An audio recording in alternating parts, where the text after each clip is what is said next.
Welcome to Kenya Law Case Digests. This is a case that later will turn out to a conviction of 35 years behind bars. Ironically, it was a murder case that had emerged behind the most guarded maximum prison walls. How had the murder happened? And where was the maximum security? Murder behind bars begins now. It is not in dispute when some of the prison warders at the GK prison testified that they were on duty at the material night of 17th and August 18, 2015. The prosecution witnesses will further testify that commotion will be heard coming from cell number 7 at around 4 a.m. It is this commotions that prompted 3 police officers to immediately arrive at the said cell number 3. It was also testified that one of the prisoners came forward holding a hammer and said that he had finished the deceased, but he had no problem with the officers who had come to the cell. The body of the deceased fellow inmate in cell number 7, laid on the top decker with his hands handcuffed and blood oozing from the head. The accused was immediately handcuffed and the matter reported to the prison authorities. In court, the accused in his sworn statement of defense denied having committed the offense. He further told the court that around 6:30 p.m. on August 17, 2015, one prison warder presiding over the parade found the deceased talking on phone. Phones are not allowed inside the prison premises. This was raised as a defense since there had been a regular parade conducted inside the same cell number 7. And according to the accused, the parades are usually thorough. The accused will continue to testify that the prison warder then left and came back with 2 other officers.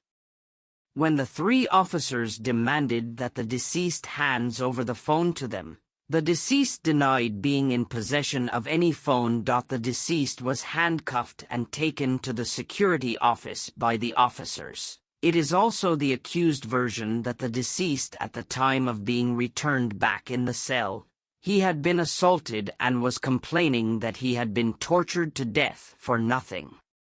Finally, in the accused version, he tried to complain to the prison warders of having returned an injured man, but he was handcuffed and taken to the punishment cell.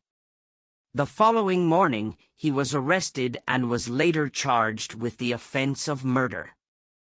At this point, the accused called his only witness, who was his fellow inmate in the same Block B cell number 7.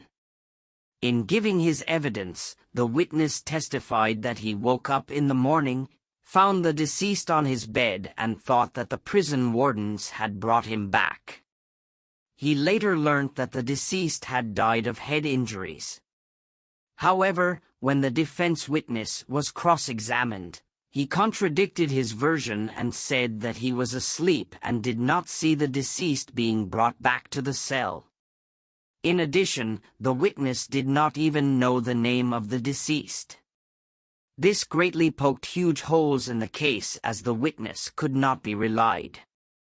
The defense fought back by asking why the police wardens narrowed down on the accused only out of a cell with a total of 93 prisoners. In response, the prosecution testified that, if the accused had not surrendered to the officers, they would not have arrested him but waited for the DCI officers to come and commence their investigations. In the defense last straw, attempts to demonstrate that it was impossible to sneak in such a huge weapon into the cell was countered by the prosecution readily. The prosecution testified that the accused was undergoing a carpentry course and it is likely that he sneaked one of the deadly weapon into the cell. The accused version was not adequate to grant him an acquittal. The prosecution also proved that they did not have any grudge to frame the accused. But before this case comes to the judgment phase, one question I found trivial was, Was this case founded on hearsay, as none of the other 91 inmates heard nor saw the accused admitting to his guilt? The court found that the accused had found himself under purely circumstantial evidence, as there was no eyewitness to the incident. It was the court's view that the said circumstances cumulatively formed a complete chain that pointed the guilt to no other person but the accused. The accused was finally found guilty of murder contrary to Section 203 as read together with Section 204 of the Penal Code. He was convicted to 35 years in prison. This is a case closed. Please subscribe.